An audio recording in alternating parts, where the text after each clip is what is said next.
everybody. Very nice to see you again. Thank you for joining me. My name is Alison Lush, Certified Professional Organizer in Montreal, Quebec. I put on a video last week about my favorite organizing solutions in my own kitchen, and I had a surprising, huge amount of reaction to that. Lots and lots of people watching it and commenting it and saying that they found it interesting and asking for another video. So here I am.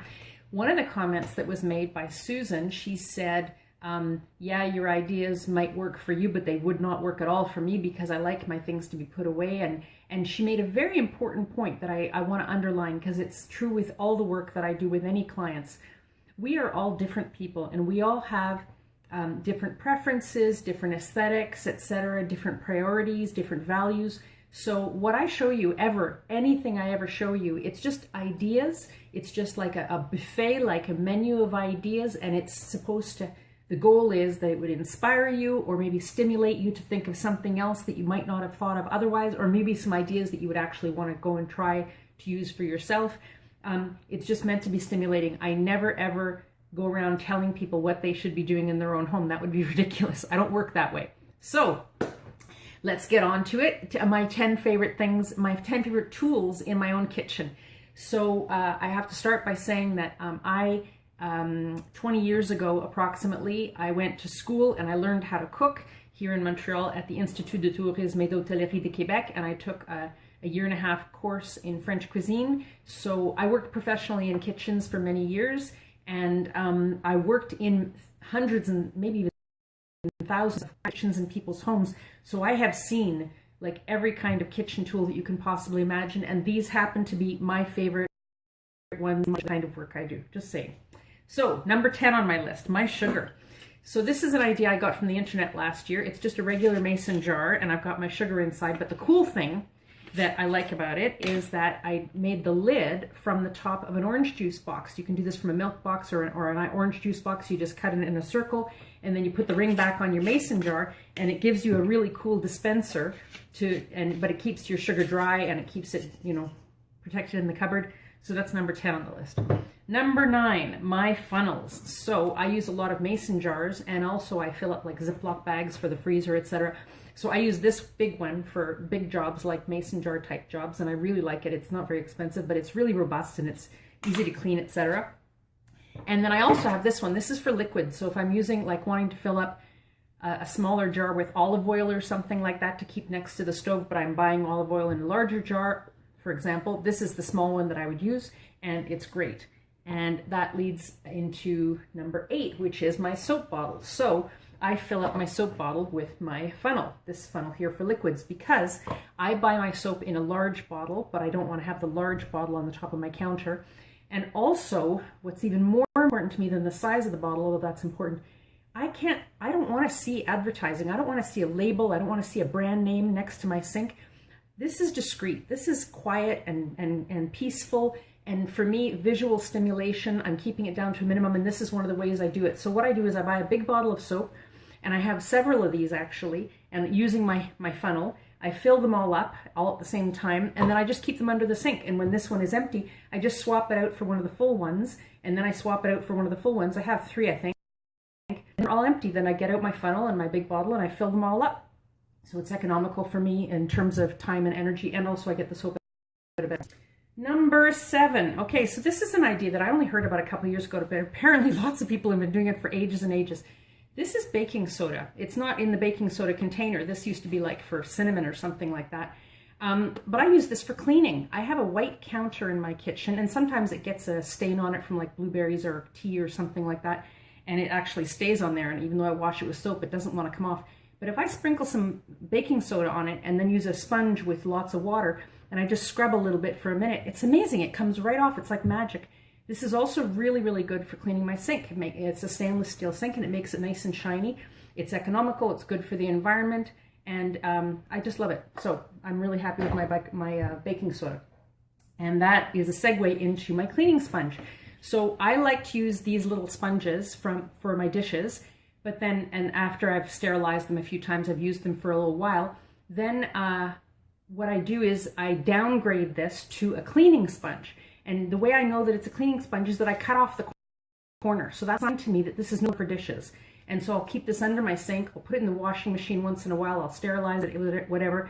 But this is for cleaning, so I don't get the two mixed up. So that's one of my favorite kitchen tools. Number 5, the portioner. So this is like an ice cream scoop. It's from a professional kitchen store. It comes in different sizes. They've got like little teensy-weensy ones all the way up to great big huge ones in professional kitchen stores. They probably have like 15 different sizes available. This, for me, is the perfect size for making my cookies. So I make up the batter, scoop it out, and then go like that onto my cookie sheet, and all the cookies are exactly the same shape and size. It's a clean, easier, and it's more fun. Actually, it's a lot of fun. And I used to have one of these, significantly larger, and it was exactly the right size for making muffins or cupcakes. Muffins is what I used to make. But I gave it to my mom once when she was here because she makes muffins a lot more than I do. So this is what professional chefs use. It's not that expensive. It's maybe, I don't know, 12 or 14 bucks, but I've had this one literally for like 20 years, and it's like the day I bought it. They're so well made, these things. So kitchen supply store, these things are great. You only probably need 1 or 2 in your kitchen if you bake at all. If you don't bake, maybe you don't even need one. But I love this. I thought you'd maybe want to know about that. Okay, rubber spatula. So this is not actually rubber. I think the word is silicone. It's like rubber. It's soft, but this is heat tolerant, and that's extremely important. I would never buy one of these from the dollar store, for example, because I want to be able to use this either in a bowl with a batter or whatever. I also want to be able to use it to help get out the remnants of soup from the bottom of a pot that I've been cooking. And so I want this to be heat resistant. The silicone ones with a label where they say it's heat resistant, like from Danesco or I forget the other, Rubbermaid I think makes it, KitchenAid makes them. They say right on the label like the heat tolerance is up to 500 degrees or something. And I think that's extremely important because you don't want this stuff melting off and going into your food. Not only is it going to damage the spatula, but it's going to get into your food and you're going to be ingesting it. So a rubber spatula I find very useful. I actually have 3 sizes of this. This is my long one. I've got a short regular one and a very large one. And when I try to keep it down to a minimum, and then when they get tired and cracked and they don't work very well anymore, then I replace it. So that's my rubber spatula.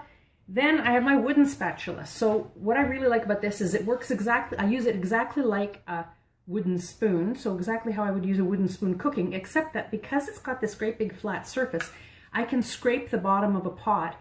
We make oatmeal a lot, like 3 or 4 times a week, and it's amazing how the oatmeal sticks to the bottom of the pot. But with a big flat surface like this, I can break it off from building up, and very, very, very handy. I use this thing many times a week. So wooden spatula. Then we're at number 2. These are my tongs. Now this kind of tong with this sort of what do you call this? It's sort of like a shell. It looks like a shell almost. Do you see the shape of that? So these are from a professional kitchen supply store also. I forget how much these are, probably somewhere around the neighborhood of like 8 or 12 bucks. Like they're not expensive, maybe even less. I know they sell them in the dollar store as well. It's just that the spring on the bottom, it wouldn't be as strong. I think it's worth investing in the ones from the kitchen supply store. These things last forever, literally forever. And what's really cool about them is they pick up everything. Like literally they pick up everything because they're very strong depending on the strength of your hand, and they've got a nice big grip, and they keep you from getting burned. And this is what professional chefs use all the time. Everybody in the professional kitchen uses this kind of tongs. So I thought that you should know about those. And number 1 on my list is rubberized anti-skid mat. So you don't have to use an anti-skid mat. You could just use a cloth or a rag that's made wet and just put it underneath your chopping board. So the notion is you put this on your counter, then you put your chopping board on top, and it keeps it from sliding. Because when we're working with knives, there's a security issue. Obviously, not only is it a security issue, but it's a drag. It's like you're wasting energy when your board is sliding underneath you all the time. It's just like ridiculous. If you look in a professional kitchen, everybody in the professional kitchen puts something underneath their board. Usually in a professional kitchen, they just make a tea towel wet. They fold it in half and they put it underneath, and that keeps it from sliding. But this is the one that I use because I happen to have it. And if it gets wet, I just wash it off and I hang it here to drip dry over the sink. So that's it for my 10 tools, but I've got a bonus for you because I think it's so important. I wanted to talk a bit about knives. So these are the knives that I use. I've got a number of these in my kitchen. This is a paring knife. I have a number of them because I use them like all the time. These I think are really important. This is a chef's knife, and when you buy a chef's knife, the most important thing is that the size of the handle and the size of the blade and the weight of the knife is appropriate for your hand and for your strength, because some people have very small hands, some people have very big hands, and I have used knives that were too small or too big for me, and it's very uncomfortable, and so it's very dangerous as well. So I recommend that you only get a knife that's the right size for you. You don't have to invest a tremendous amount in knives. An excellent value for your money for a good chef's knife, well, for any of these knives, is the Victorinox brand. The handles are black plastic. Well, this is probably a Victorinox. And the handles are black plastic, and a chef's knife like this size is probably about $35. And they last for a very, very, very long time. It's a great value for money. Chef's knives are really valuable. And learn how to use them. There's videos all over YouTube how to use a knife properly. If people ask me, I'll do a demonstration, but on YouTube I know that there's lots of videos about it. And then finally, this is a serrated knife, or some people call it a bread knife. I got this from Cutco because somebody I know was selling them, and I've actually been like really, really, really happy. This is the best cutting serrated knife I've ever owned in 25 years. And what I learned after that, when I read about it, is one of the reasons why this is so good is because the teeth are teensy. They're really, really close together, and that makes a better serrated knife. When the teeth are very far apart and large, it doesn't cut as well. I never knew that. So I was really happy to learn that. And going along with the knives, I feel it's very important. This is my knife sharpener. So my husband bought this for me, I don't know, 10 years ago, and it was probably about $160. It's a bit expensive, but I sharpen my knives. All the knives that are not serrated, I sharpen them, and they're like razors. And I'm very glad about that, because I know from experience that when I use dull knives, I used to in the past use dull knives, I've got scars on my fingers from back in the beginning of my career when I didn't know how to use a knife and I didn't have sharp knives. So now I'm convinced, my humble experience is sharp knives are safer, but you have to know how to use them and you have to treat them with respect. So be careful out there, but think about it. And I would strongly recommend that you learn how to use a knife properly. The final word I'm going to say about all these kitchen tools is that one of my favorite sources for kitchen equipment and, oh, thank you. One of my favorite sources for kitchen equipment and tools and resources and recipes is Cooks Illustrated. I think this is backwards in the way you're seeing it right now because of the way the camera's working on Facebook Live. Anyway, I know you can figure it out. These people are like scientists. They take recipes, machines, tools, whatever, into the laboratory, and they analyze them and evaluate them. And it's very, very robust, the information that they give. There's no advertising in this magazine. It's the only one I buy. It's the only cooking magazine and kitchen magazine I buy. So I just wanted to share that with you for what it's worth. So that's it for me for today. Thank you so much for being here with me. And if you are interested in this kind of video, if you're interested in knowing what I'm putting out there, I'm going to be making videos more on a regular basis. Don't hesitate to go to my YouTube channel or my Facebook professional page or my website and sign up so that when these things are published, you get them immediately and you won't miss anything if you're interested. And anytime that you want to comment or ask questions, I would love to know what you're interested in. Let me know what you're curious about, what you need, what you have challenges in your home, you have challenges with organizing, how to declutter, etc. Please let me know your questions. I would really love to help, to have a conversation with you and to find solutions that help you specifically if you're here watching with me. So that's it for me, Alison Lush, Certified Professional Organizer. Thank you very much for watching today. Take care.